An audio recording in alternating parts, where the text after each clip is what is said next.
One engineer, television presenter, best-selling author, and expert in high-performance team culture, Marc Priestley. Talk about how Formula One teams are so successful. Tiny things. But you only find those tiny things when you look for them. Of course, there's only one winner in every Grand Prix, so for everybody else, you haven't won. So it could be deemed that's a failure.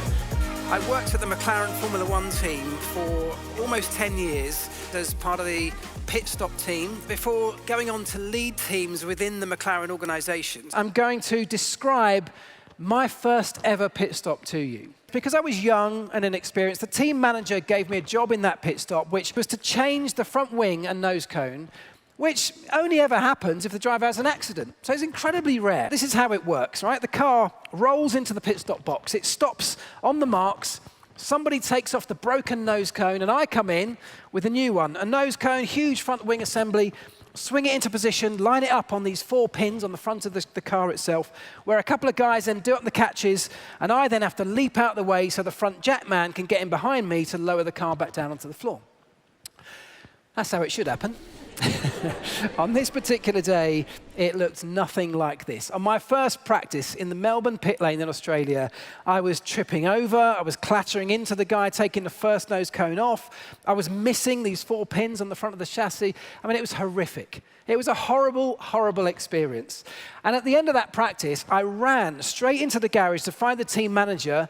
I was all out of breath, I was panicking.